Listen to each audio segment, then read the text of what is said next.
buenas noches. Bienvenidos un día más a Andalucía Debate, donde, como saben, procuramos hablar sobre estos temas que ocupan y preocupan a los andaluces y que en estos tiempos que corren son muchos y algunos de ellos realmente muy preocupantes. Un día más, la guerra de Ucrania y la subida de los precios de muchos productos básicos para todo, pero en especial para las industrias, lo impregnan todo. No podemos escapar al presente y sobre todo al futuro del panorama internacional que se está dibujando y que nos va a obligar a hacer muchos ajustes. Pero también es verdad que hay datos que invitan al optimismo y de algunos de ellos vamos a hablar hoy en esta mesa. Vamos a hablar de comercio exterior, apoyándonos en unas cifras realmente buenas para Andalucía. El año pasado, el 2021, fue de récord en cuanto a las exportaciones, los productos que desde nuestra comunidad se venden al resto del mundo. Es la segunda comunidad, Andalucía es la segunda comunidad de España que más ha crecido en este campo. Crecen en todas las provincias, con Huelva a la cabeza, y vamos a analizarlo con nuestros invitados que ya les presento. Tenemos al consejero delegado de Stenda, Arturo Bernal. Hola. El presidente de las cámaras de Andalucía, Javier Sánchez Rojas. Buenas noches. Miguel Ángel Jiménez, secretario general del Andaluz, y el presidente de la Autoridad Portuaria de Sevilla, Rafael Carmona. Buenas noches a todos. Está el mundo muy revuelto y esto entiendo que tiene que afectar sí o sí al tema que nos ocupa hoy, que es el del comercio exterior. Tenemos datos de exportaciones, ya se los he dicho, muy buenos. Casi 35.000 millones de euros se han movido en exportaciones de nuestras empresas andaluzas, pero el panorama internacional ha cambiado. Antes de hablar cómo ha cambiado este panorama, vamos a comentar los datos de récord que tenemos y empezamos por Stenda. Arturo, buenas noches. Buenas noches, Celia. Datos de récord. Bueno, ciertamente, datos de récord. Hemos tenido años complicados, el pasado ha sido 2020 y 2019 han sido años complicados, pero 21 todavía con los efectos de la pandemia hemos conseguido cifras de récord en Andalucía nunca vistas. Más de 34.500 millones de euros de exportaciones son las mejores cifras de la historia para Andalucía. Y en todo caso, fíjate, a pesar de estos datos tan buenos en cuanto a exportaciones generales, sí que me gustaría apuntar que lo verdaderamente reseñable en este caso es que hemos tenido un incremento del 29% en el número de empresas exportadoras. Y eso es lo que realmente nos da valor de cara al futuro. Estamos haciendo crecer la cesta de empresas que exportan, que miran al exterior. Y eso es garantía de que en los próximos años estas cifras no solo se mantendrán, sino que crecerán. Obviamente tenemos un momento coyuntural ahora que tenemos que ver cómo se comporta en cifras en los próximos meses. Marzo, abril serán meses muy importantes. Pero en el futuro estamos logrando un incremento muy importante en la cifra de empresas exportadoras. En el año pasado se incorporaron en Andalucía, solamente en el año 21, y uno de los peores años también de la crisis, 6.300 nuevas empresas. Tenemos un total de 28.600 que son las que conforman nuestra base de empresas exportadoras. Yo creo que ellas son las responsables y las que tienen que estar orgullosas de los beneficios y de los números que hemos tenido en este año. 34.550 millones de euros son muchos millones de euros. Son muchos millones de euros. Les voy a dar paso, por supuesto, al resto de los invitados, pero como ustedes saben, siempre nos interesa la opinión de la gente de la calle. Hemos salido a la calle un día más, han salido nuestros compañeros Luis Gutiérrez y Flora García a hacer encuestas en la calle y les han preguntado, en primer lugar, ¿usted cree que los productos andaluces se conocen y se venden bien en el exterior? Esto es lo que nos han contado. Son famosos y buenos, nada más. Entra mucho producto de otros países, evidentemente, y no hay son muy competitivos los precios, sobre todo. Yo pienso que sí, que los productos de aquí de Andalucía son buenos a nivel de calidad y que todo el mundo lo tienen en cuenta, claro, sí.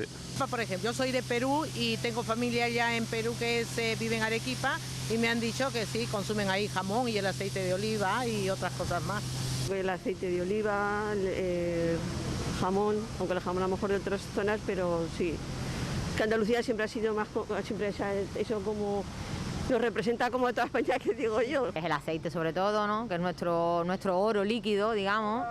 La cerveza, que yo creo que también, aunque también hay otros países que tienen buena cerveza, pero aquí somos buenos cerveceros.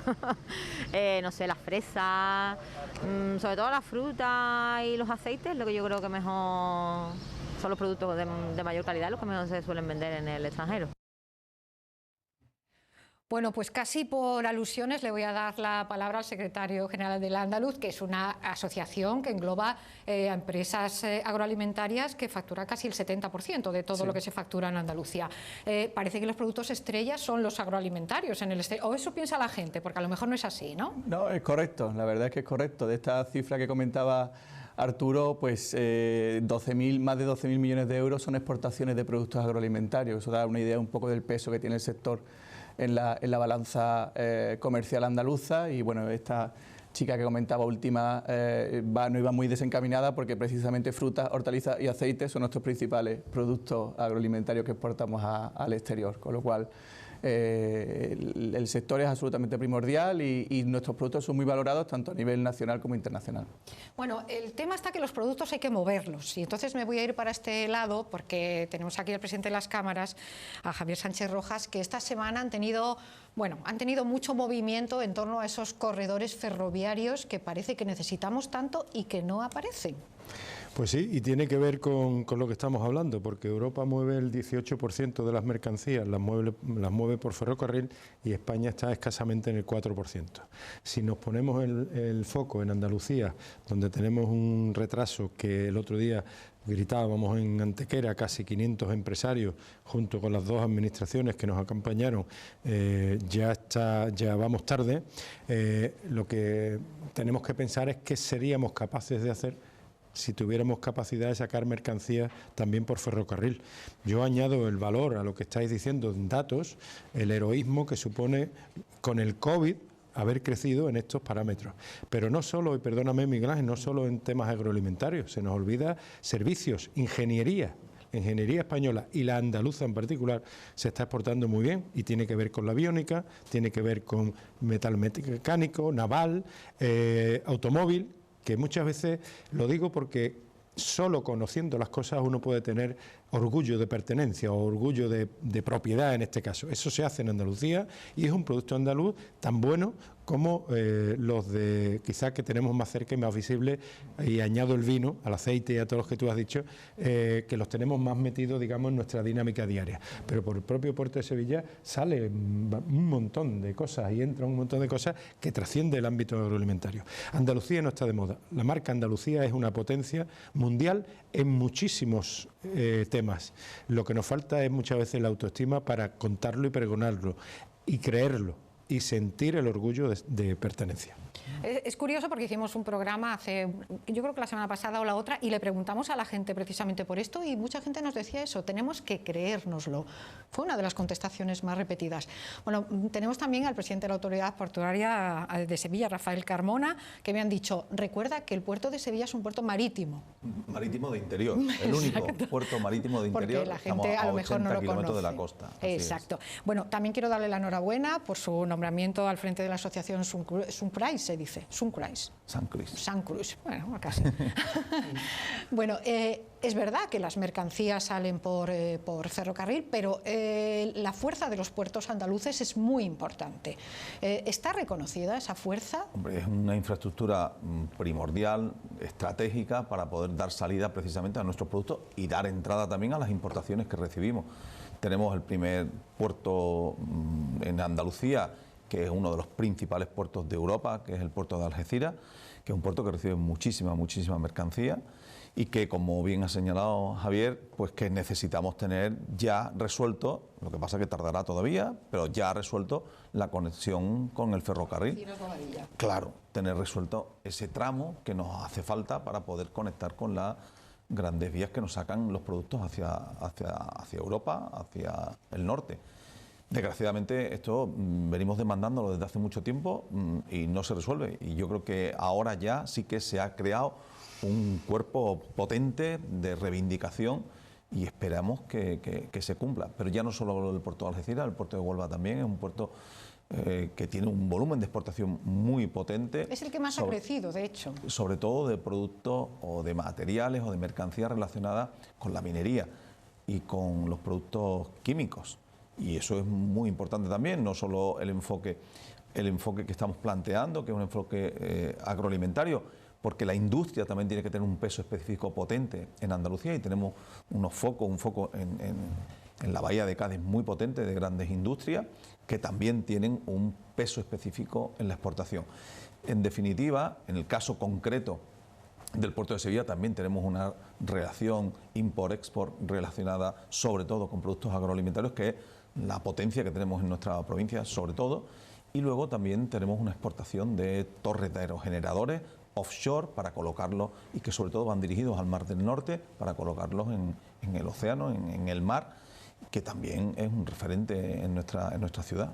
Fíjate, Señor Bernal, me parece que hay desconocimiento por parte de la gente un poco, pero también, permítame, después de lo que dicen, parece que los empresarios son un poco héroes, ¿no? El hecho de... Lo son. Los que han provocado estas cifras han sido ellos, gracias también a las infraestructuras, y contamos con precisamente un elemento muy relevante en las exportaciones en Andalucía, son los puertos. Hay un dato que los pone perfectamente de manifiesto. El 50% de todas las mercancías que salen en Andalucía hacia el exterior, el 50% salen por los puertos. Es 20 puntos superior a la media de España. O sea, aquí tenemos una tradición, digamos, a través de la exportación, a través de puertos, que no tiene parangón en España, ¿no? Y aún así nos queda un gran camino por recorrer. Y creo que ese gran camino se llama intermodalidad. O sea, no somos mejores en exportaciones portuarias porque tenemos, como ha referido Javier hace un momento, tenemos unos problemas importantes a la hora de tener intermodalidad entre puertos y otros medios de transporte. O sea, no es de recibo que tengamos una red ferroviaria ligada a la red de puertos que en algunos puntos es del siglo XIX. Eso no es ninguna broma, esto es así. Existe en el Senado de España un acuerdo para modernizar la línea Algeciras-Bobadilla desde hace 100 años. Y no se ha tomado ese acuerdo, no se ha hecho nada. Y estamos haciendo la línea, vamos, todo lo que es el tráfico ferroviario y todas las infraestructuras ferroviarias que deben estar apoyadas por los fondos Next Generation, están haciéndose de norte a sur. ¿Y por qué no se hacen de sur a norte por primera vez? O sea, yo creo que tenemos ahora fondos. Está claro que esos fondos tienen que ir destinados a infraestructuras. Está claro que las peores infraestructuras son las que tenemos que soportar aquí, precisamente cuando tenemos la mejor capacidad para exportar a través de esos medios. Pues no, tenemos que nuevamente esperar. Ciertamente ahí hay algunas materias que tenemos que impulsar y debería haber, creo que un pacto de Estado en esa materia. No se admiten más retrasos en ese asunto, ¿no? Ya, el tema está que ahora, señor Jiménez, encima también tenemos huelga de transporte por carretera. Entonces, ¿qué pasa? Estamos bloqueados por todos los sitios. ¿Qué más, no? Porque ya está pasando un poco de todo. Ya lo que faltaba también era la huelga de transportes, ¿no? Era la tormenta perfecta que tenemos en el sector. Pues sí, la verdad es que estamos muy preocupados porque está afectando especialmente al sector agroalimentario. Tiene una incidencia muy alta. Cada vez empezó ciertamente con poca incidencia, pero cada vez está más complicada y ya tenemos noticias del sector lácteo que va a parar desde el día de hoy. El sector aceitunero el viernes también para.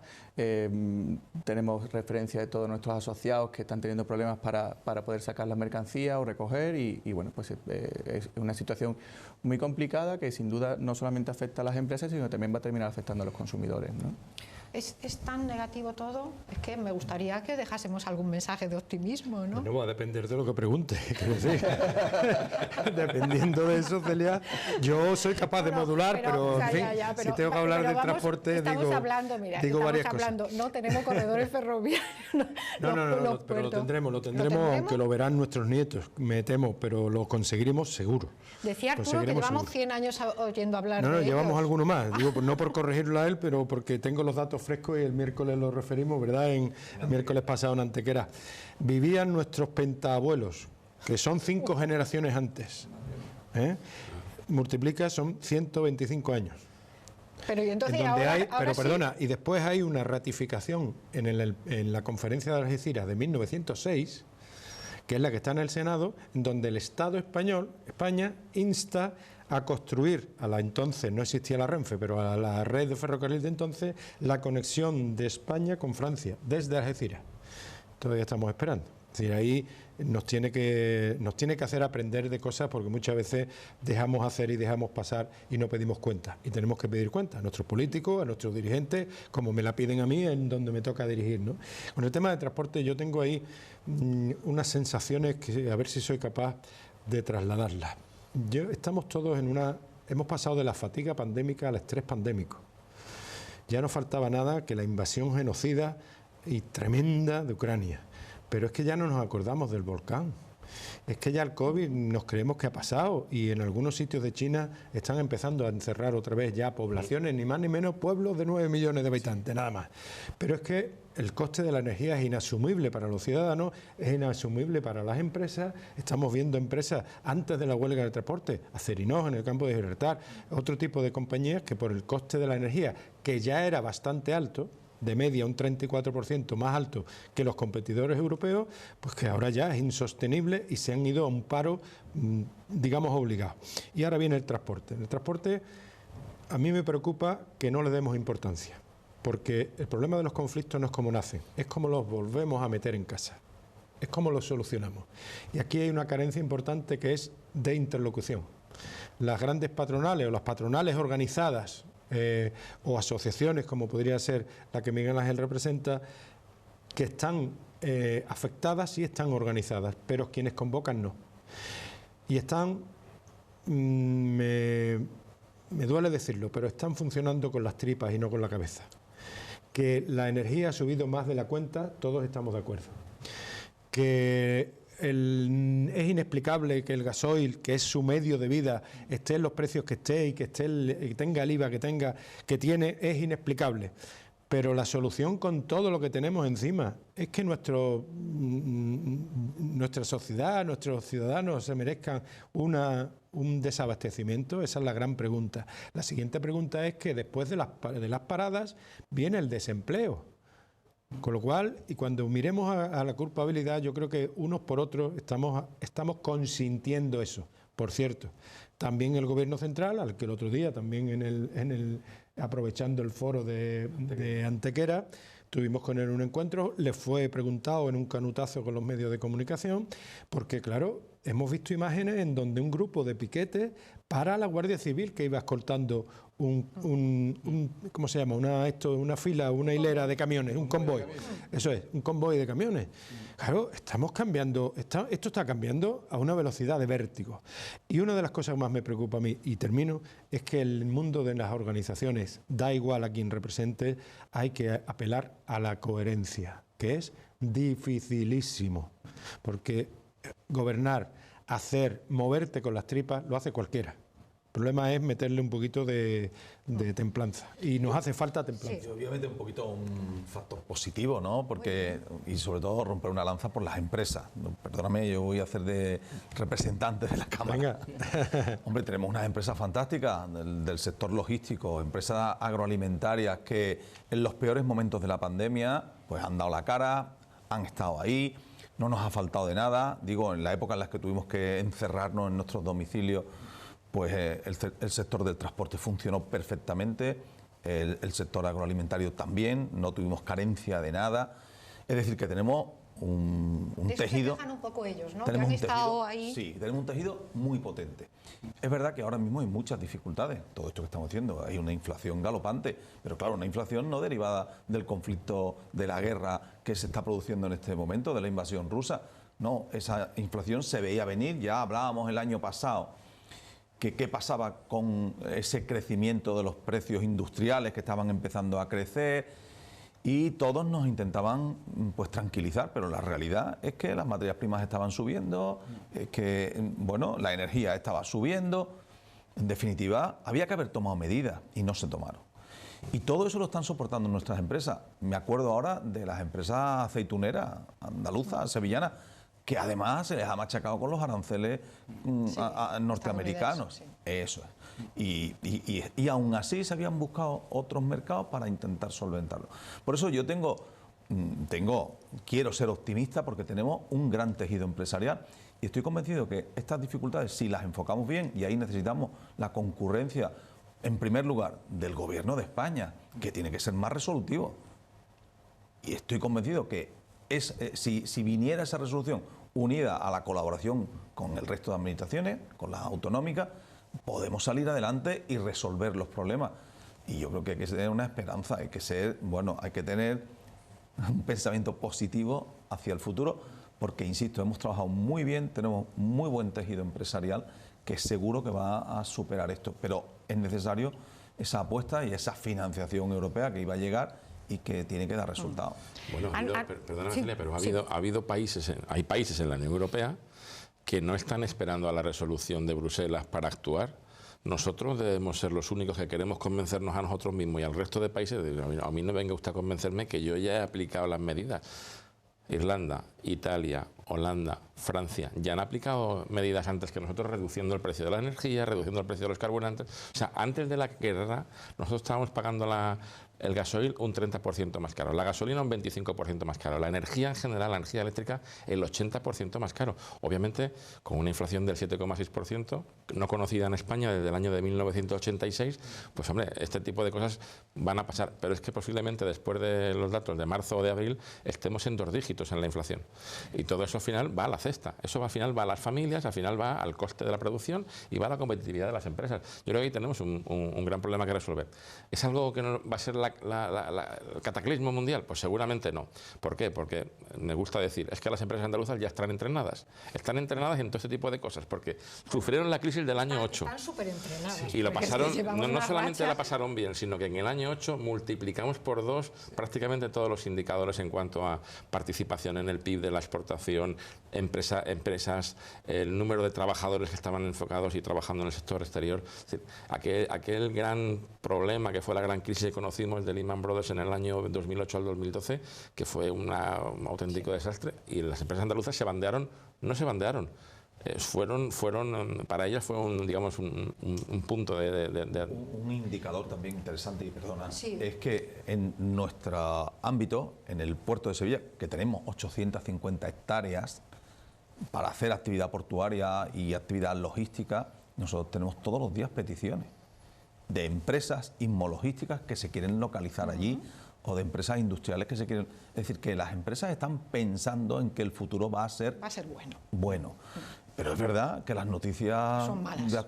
Claro. Bueno, ustedes han mencionado la guerra de Ucrania, me van a permitir que hagamos un punto y aparte, no del todo.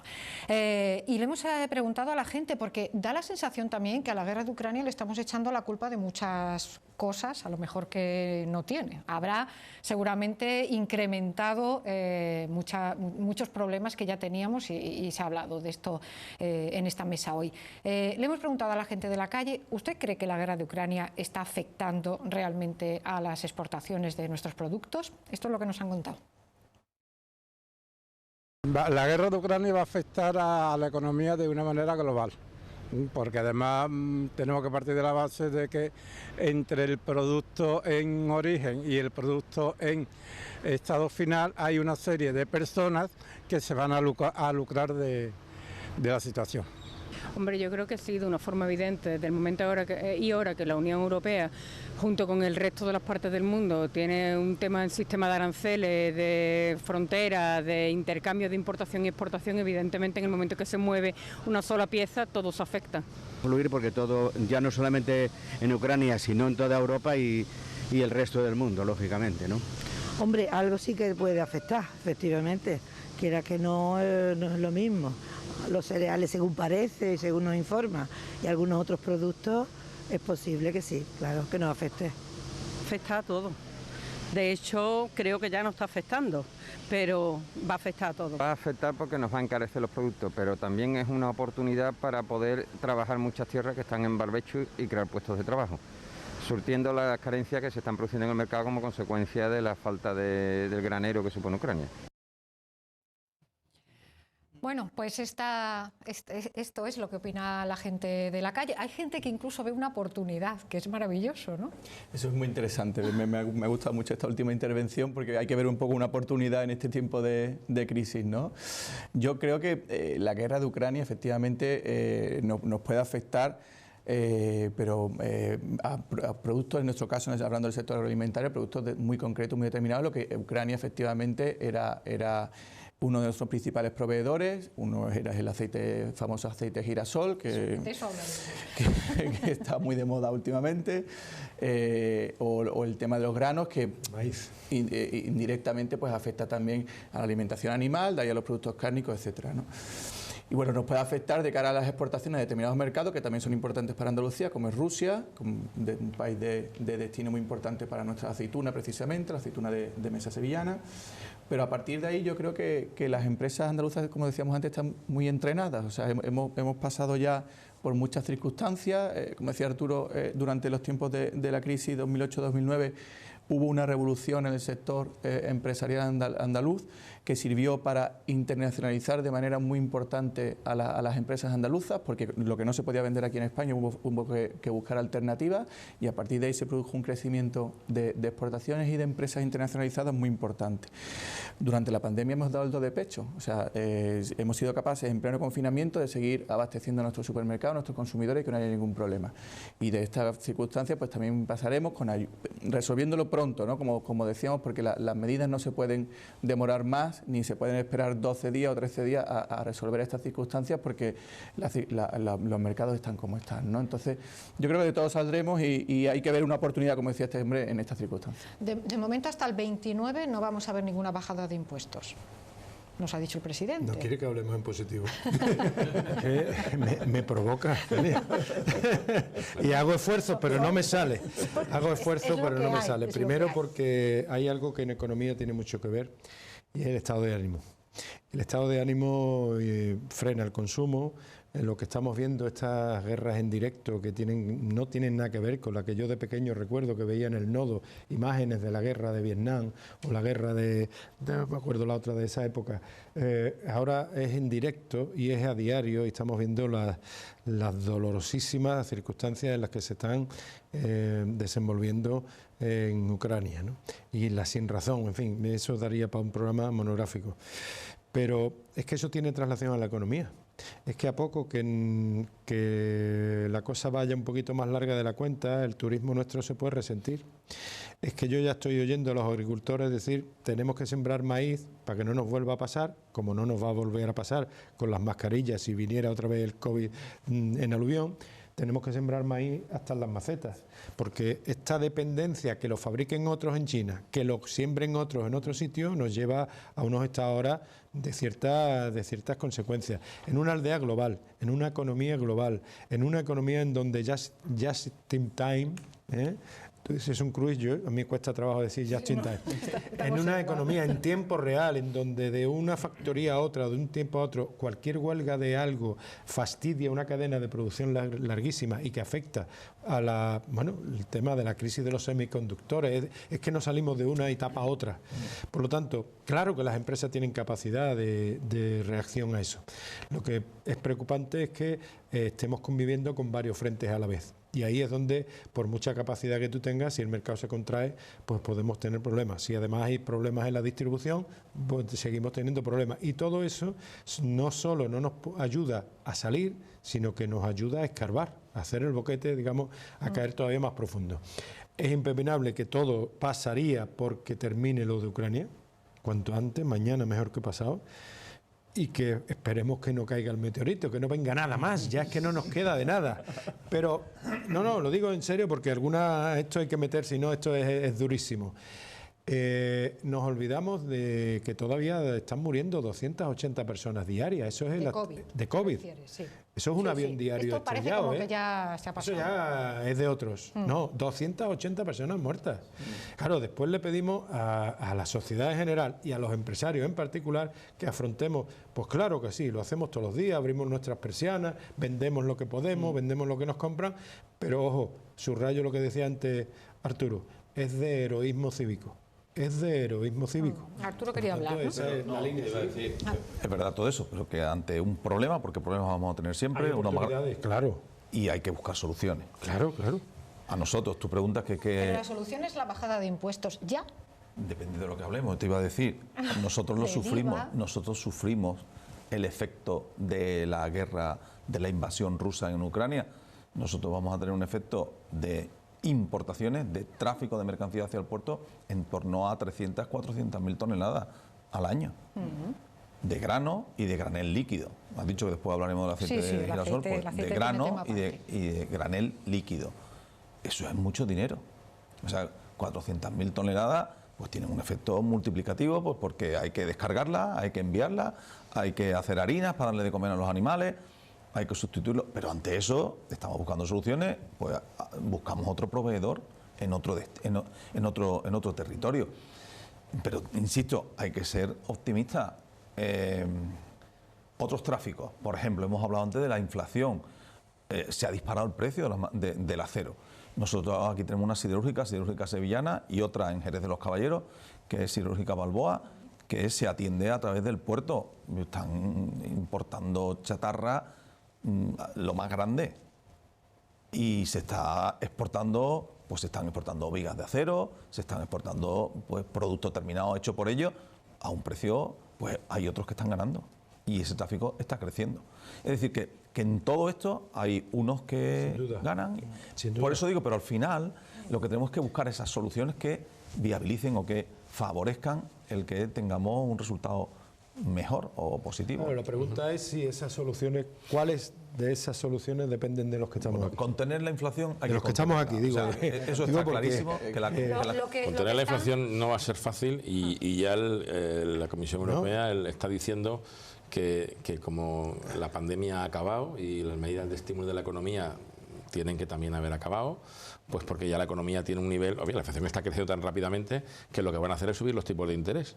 Un nuevo palo otra vez para las familias, para las economías, para todos los créditos o todas las deudas que estén indexadas al Euribor van a tener una subida. Y lo van a hacer antes de final de año, a no ser que haya unas medidas de política económica y de política fiscal. Es que al final no quedan muchas herramientas. Los gobiernos tienen medidas de política económica y de política fiscal. Y la posibilidad de intermediar en aquellos indicadores que ellos mismos han creado. Por ejemplo, ¿por qué estamos referenciados en el mix energético que tenemos de la forma en la que estamos? O sea, eso hay que revisarlo, pero no para dentro de un mes y que buscar consensos. No hay que hacerlo ya. Ya decía yo que hace un año apuntábamos algunos, yo desde luego, que me preocupaba bastante esa subida de precios. Y nos tranquilizaron, pero la realidad es que hoy estamos en el 7,6, sí. En 7,6. Hoy yo digo, hay muchos factores que están influyendo en que se esté ralentizando la producción. No podemos caer en un estancamiento, porque eso sería ya lo peor del mundo, una situación de estancamiento y de inflación. Eso sería terrible, entonces hay que tomar medidas, efectivamente. Ha habido una transferencia de fondos europeos terrible, pues que habrá que moverlos adecuadamente como política monetaria para que la economía fluya, porque si no mal nos va a haber. Me temo que si seguimos así el año que viene estamos hablando de eso, de esta inflación, y eso es peligrosísimo. ¿Realmente se están moviendo esos fondos europeos ya o no? Nosotros, los Next Generation, por ejemplo, nosotros hemos solicitado y no nos han confirmado. Es verdad que... También se hablaba que esos fondos ahora se iban a ir a tapar otras carencias. A mí lo que me hace mucha gracia es que se habla mucho, pero que yo quisiera saber cómo se puede acceder y cómo se pueden hacer. Estos, ¿qué son? Si es que nadie los ha visto, ¿no? Como los Reyes Magos, ¿no? Sí, un poco... ¿Sí? Que están ahí, pero lo que tiene que entrar es la economía real, que es lo importante. Que lleguen a las empresas, que lleguen a proyectos que sean capaces de mover la economía. Hay otro problema también, que es los precios, ¿no? Porque licitaciones públicas, nosotros se va a adjudicar en breve el nuevo acceso ferroviario al puerto de Sevilla. Claro, los precios de la materia prima, del acero, cuando se licitó, no tienen nada que ver con los de ahora. Yo espero que el nuevo... Que el adjudicatario no... Respete eso. No, pero respete... Pero es un tema importantísimo el que está sacando. Sí, pero... Sí, lo que quiero decir es que ese adjudicatario, si al final, cuando él tiene que proveerse de esa materia prima, pues no le salen las cuentas, pues tendrá que llegar a un acuerdo con la Administración para que se pueda ejecutar la obra. Y esa revisión de precios, pues tendremos que abordarla de alguna manera. O tendremos que hacer que esos precios, tomar medidas para que esos precios vuelvan a una situación razonable. ¿Por qué eso no está contemplado? ¿Esos ajustes? No. Igual que lo decimos cuando el salario mínimo sube también, que es decir, tú tienes una obra pública adjudicada y si te sube el salario mínimo y tú no lo puedes repercutir en lo que te han adjudicado, pues evidentemente eso va contra tus márgenes. Pero es que está ocurriendo ya en el sector de la construcción y han saltado ya las organizaciones representativas, lógicamente, poniendo la reflexión en las mesas, es que el coste de las materias primas, el coste del cemento, el coste del acero, el coste de la falta de personal, que si quieres también da para otro programa, la falta de personal cualificado, a pesar de los datos que tenemos, que son incontestables, pero habría mucho que diseccionar ahí, pues resulta que se están quedando licitaciones, no quiero ser agorero, pero se están quedando desiertas. Ojalá, ojalá la tuya ya está adjudicada, esta que han anunciado, pero se están quedando licitaciones desiertas, porque claro, no salen los números. Cuando se adjudican, no se inician o se tarda en iniciar. Entonces, o puede que no se llegue a un acuerdo y se caiga esa licitación. Eso es lo que yo no quisiera que sucediera. Los precios han cambiado Por tanto. eso tenemos que tomar medidas. Es decir, que al final, oye, que es que la economía es como cuando te enfrentas a un enfermo que empiezas a hacerle un diagnóstico y o tomas medidas o se te va de las manos. Entonces, no me gustaría que yo quedara en esta mesa como el pesimista, no. En todo caso, puedo ser a lo mejor pesimista e informado, pero vosotros también todos estáis muy informados. Lo que pasa es que hay para mí una línea muy endeble entre creer que todo tiene solución, que menos la muerte todo lo tiene, pues claro, y eso es lo que nos hace estar aquí y seguir cada día peleando y cada día tiene su afán. Hay una línea muy endeble con que eso lo utilice alguien, digamos, con cierto conformismo. Por lo tanto, yo no quiero ser conformista. Claro que esto tiene solución, pero hay que tomar decisiones de la menor a la mayor. Antes de la invasión de Rusia ya había subido la gasolina que todos echamos en nuestros depósitos un 27%. Si eso yo distribuyo alimentos de Andalucía por los bares de Sevilla, evidentemente, si me sube el gasoil, y para mí eso es ahora, ¿cómo decir los economistas? Un insumo, ¿es correcto? Si para mí eso es un insumo alto, pues claro que lo voy a repercutir en las magdalenas que vendo. Claro. ¿Y quién lo va a terminar pagando? El del bar, ¿qué va a hacer? Y por lo tanto, y tendremos que subir los salarios, y entramos en algo que habíamos abandonado desde el año 90 y poco, que lo refería antes Arturo. Entramos en una espiral inflacionista y además con estancamiento del crecimiento, que es lo más nocivo que hay en la economía. Claro, entonces, ¿soy optimista? Claro que sí, porque hay solución. El problema es que estamos todos aquí echando, hay que ponerse, hay que remangarse, claro. Es que acabamos de cumplir 2 años del COVID. Ayer le oía a un insigne economista andaluz decir, en una conversación no académica, era privada, que hombre, que tenemos una ventaja, que es que desgraciadamente, subrayo, desgraciadamente, llevamos 2 años de entrenamiento, 2 años recientes de entrenamiento, porque es que es muy fuerte. Es decir, imaginemos que no hubiera existido el COVID y que de buena a primera tenemos otro conflicto bélico en la Unión Europea. Nos coge desentrenados. Pues ese entrenamiento nos tiene que servir para encontrar soluciones como fueron ayudas a las empresas.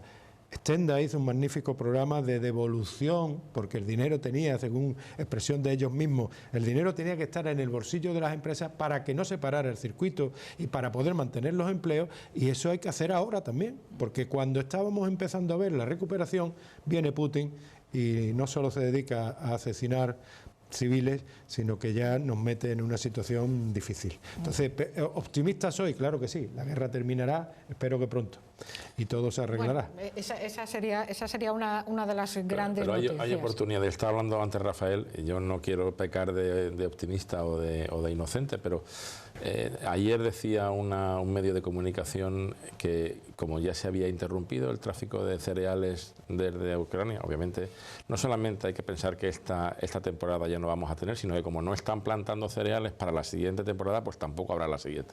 Con lo cual ya están viniendo cereales de otras partes del mundo. ¿De dónde? Pues de Argentina, de Chile, de Colombia. ¿Y eso, por dónde entran todos esos materiales o todas esas maneras? Por los puertos andaluces. Es decir, al final es verdad que algunas situaciones de crisis crean también sus oportunidades. Desde luego que al final una crisis es una moneda de 2 caras. Tienes por un lado amenazas y tienes por el otro lado oportunidades. Tenemos que saber verlas. Y es ahí donde yo a lo mejor le doy un poco la razón a ese economista que hablaba contigo ayer, Javier. Es decir, hemos sabido ver esa segunda cara de la moneda, que a veces es muy difícil, porque cuando te pega la ola, ¿no? Como dice, con ese tsunami que tenemos, cuando te pega la ola, tienes que primero sacar la cabeza y respirar, y después ya empiezas a ver hasta dónde nadas. Y estamos ahora mismo sacando la cabeza todavía. O sea, esto nos ha golpeado hace 3 semanas, después de estar 2 años prácticamente golpeados por otra crisis, ¿no? O sea, al final volvemos al principio, es que son las empresas, son héroes, o sea, lo que están manteniendo, las empresas, los trabajadores, los que están manteniendo una situación realmente muy difícil, y tenemos ese entrenamiento que yo creo que nos va a venir bien para los próximos años. Toda crisis también tiene su oportunidad y yo creo que la estamos sabiendo aprovechar también. Hay un dato muy bueno que no quería dejar pasar, por esto de también poner un poco de optimismo, como decía, que es las exportaciones que se han hecho en Emiratos Árabes. Estamos en la feria de Dubái, habéis estado hace poco, sí, ¿no?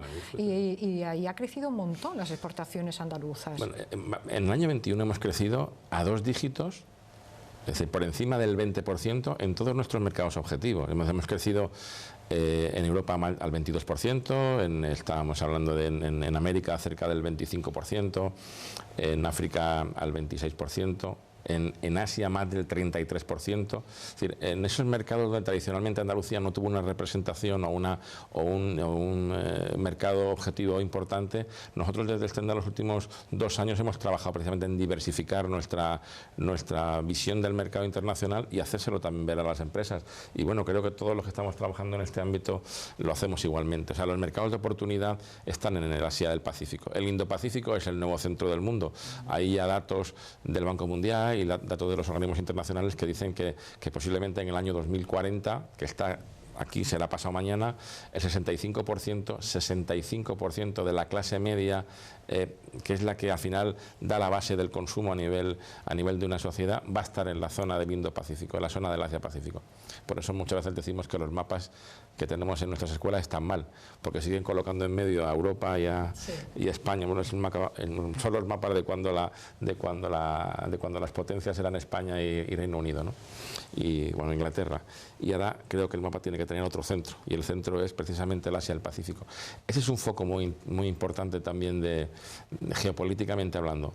La posición de China en todo este conflicto de Rusia en Ucrania tiene mucho que ver con su voluntad de no perder las posiciones en el Asia del Pacífico, y mientras que estén los americanos junto con el resto de potencias pendientes de Europa, ellos están haciendo un poco de su capa un sello por allí. Aquí hay que entender que todo esto no es una cuestión que coyunturalmente podamos encerrar y podamos analizar. Todo está interrelacionado. Y es muy bueno además que la gente también esté sirviendo, entre comillas lo digo, y obviamente con toda la distancia, lo que está ocurriendo, que es una barbarie, ¿no? Pero está sirviendo para que también tomemos conciencia de la importancia que tiene la geopolítica en las relaciones internacionales. Sí. Y creo que debemos saber movernos ahí. España ha perdido muchísima posición ahí, y ahora nunca hemos sido uno de los 5 grandes, pero no hemos estado en la posición que hemos estado ahora nunca en la vida. Siempre hemos tenido una posición donde se llamaba a un presidente de un gobierno y cogía un teléfono y tenías algo que decir. Esto ya no ocurre. Hemos perdido unas posiciones enormes, y yo creo que eso también nos penaliza, ¿no? Hay que trabajar mucho en ese ámbito también.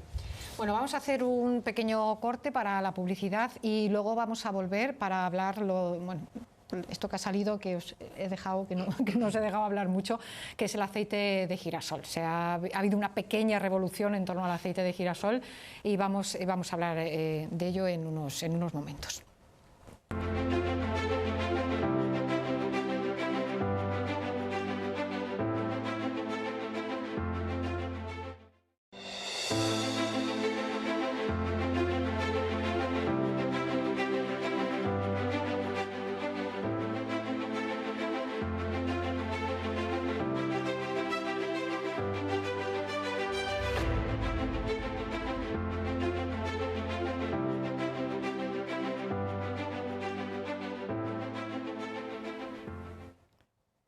Estamos de vuelta, como les decía, hemos reservado esta parte final del programa para hablar de un problema doméstico, pero que se ha convertido en una auténtica revolución. Solo hay que ver cómo están las redes sociales con el tema de la escasez de aceite de girasol. Un producto que, bueno, teníamos la sensación de que no era tan básico en nuestra alimentación, pero que ahora parece que se ha convertido en un producto estrella. Antes de debatir en la mesa, vamos a ver lo que opina la gente de la calle sobre este asunto. Pues me parece una verdadera barbaridad, porque aquí en España somos uno de los países que más aceite producimos, exportamos y consumimos. Pues estoy en contra, porque realmente aquí se podría producir más girasol y cortar y no prohibir bueno, el cupo que ponen para el girasol, igual que para el algodón, igual que para todo. Debe haber libertad para la producción en España y en Europa, ¿no? Y no depender tanto de terceros países.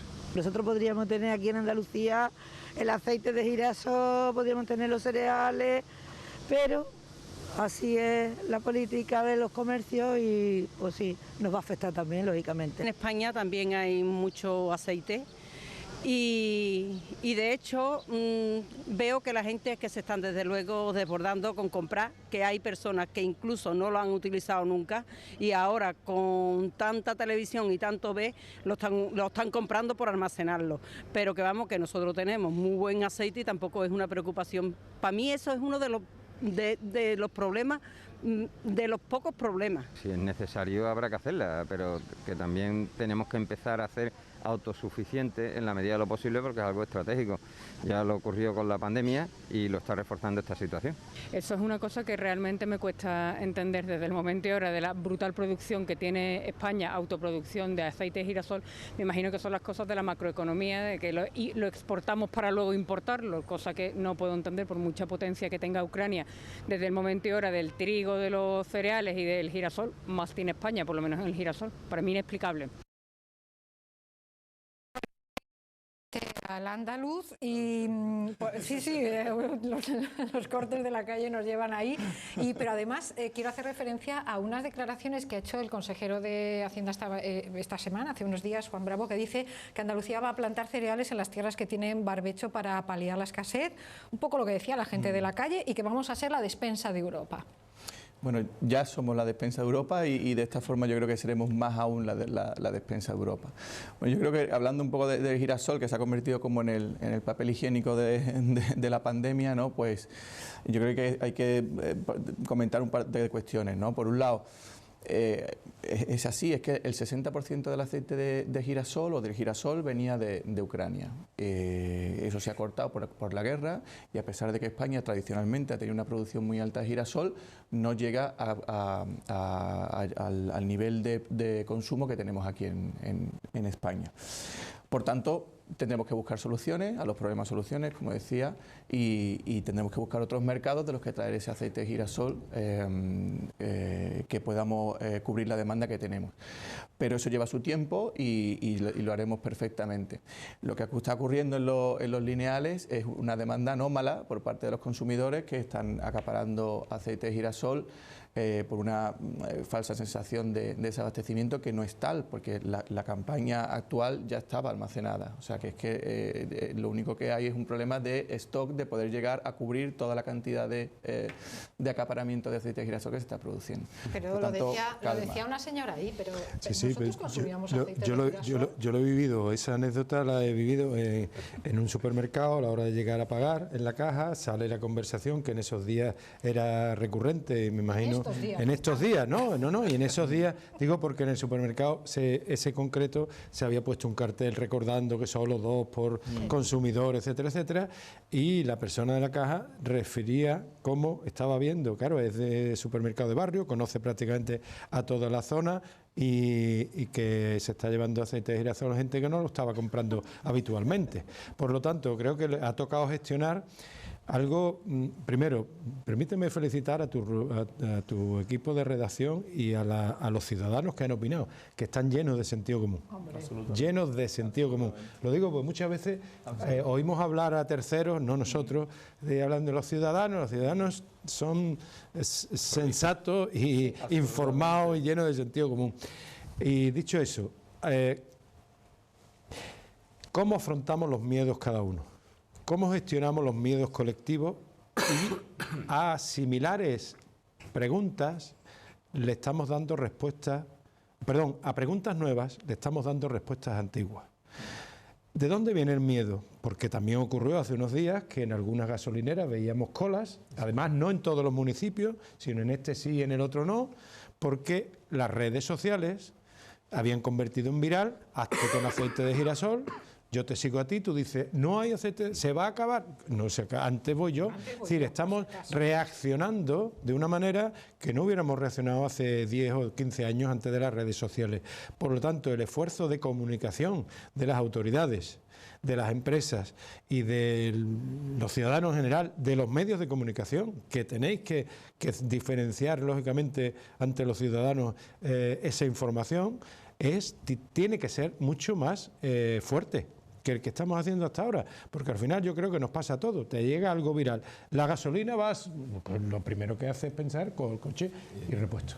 ¿Esa psicosis ha llegado? Esa psicosis ha llegado, pero yo tengo que decir que nosotros vamos a hacer, el próximo sábado creo que llega un barco con aceite de girasol al puerto de Sevilla. Bueno, que viene hay aceite para todo el mundo. Hay aceite para todo. Que es verdad que el tráfico con esa zona se ha suspendido, sí, es verdad, pero no ha podido afectar todavía, porque insisto que este sábado llega otro barco con aceite de girasol.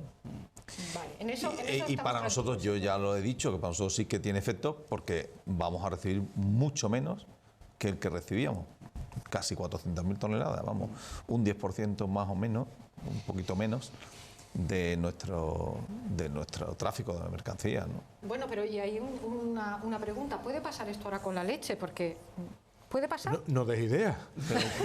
¿Puede pasar o no? No. Hombre, yo creo que no, que el problema que está habiendo con el transporte es un problema que está localizado aquí y que tendrá además un recorrido corto, esperemos, y no se verá afectado mucho más allá de lo que está ocurriendo ahora. Pero también, oye, tenemos productos sustitutivos en todos los casos, ¿no? O sea, esto es una economía ahora profunda, con amplias gamas de productos y muy profunda. Es decir, si no hay aceite de girasol, pues habrá otros que podrán hacer la misma función, y además no está afectando fundamentalmente a las familias. Yo creo que afecta fundamentalmente al canal Horeca, ¿no? Que es el que habitualmente es el que utiliza pues este tipo de grasas, pero habrá otras, y a lo mejor descubren los cocineros en una de estas reuniones que tienen, pues pues que la soja o la colza también, y el de oliva, el de orujo, que también han descubierto que es un muy buen aceite para sustituir al girasol. Es decir, vamos a ver, no hay sensatez, no perdamos la cabeza, ¿no? Nos queda un minuto y medio. Tus oyentes, tus ciudadanos, de la soberanía alimentaria, que es fundamental. Es que tenemos una tierra, afortunadamente, que es Andalucía, que tiene una soberanía alimentaria importantísima, que nos ha permitido estar en el confinamiento sin tener ningún problema. Y tenemos unas alternativas, como son los magníficos aceites de olivas que tenemos, aceite de orujo, etcétera, etcétera, que nos sirven perfectamente y que no nos van a faltar en ningún caso, con lo cual no hay por qué estar alarmados en ningún caso. Ya tenemos alternativas, claro que sí. Acabamos por aquí. Para decir también algo positivo, con un mensaje, que en cualquier caso tenemos unas infraestructuras portuarias en Andalucía muy potentes, que ya sea de un territorio o de otro, vamos a recibir y vamos a poder exportar todas las mercancías que queramos. Vale, y que los corredores van a llegar ya. Ojalá fuera mañana posible, y es básico, es fundamental las infraestructuras, pero que sí quiero acabar optimista, como lo soy, pero evidentemente el tema era de gravedad. Las empresas las empresas las forman, los trabajadores van a ser capaces de responder a todos los retos que tienen ahora planteados. Toda la cadena de valor de agroalimentación ha demostrado ya en el COVID con creces que es capaz, y ahora en esta crisis también devenida de la invasión de Ucrania. Pero necesitamos que se tomen decisiones, de lo que hemos ido hablando a lo largo de la noche. Si en vez del 29 es el 28, mejor, porque cuanto antes llegará la reacción. Muy bien, pues tenemos que dejar aquí este debate, que no solo es interesante, sino también es vital para la economía andaluza. Sin duda, los acontecimientos que se sucederán en los próximos días y en los próximos meses van a condicionar nuestro comercio exterior y nos van a obligar a hacer los ajustes necesarios en materia de exportación e importación. Seguro que volveremos a debatir sobre ello, y les emplazo a los cuatro a que nos acompañen en el futuro. Nosotros volvemos el viernes que viene con más temas de interés para debatir sobre Andalucía en Andalucía Debate.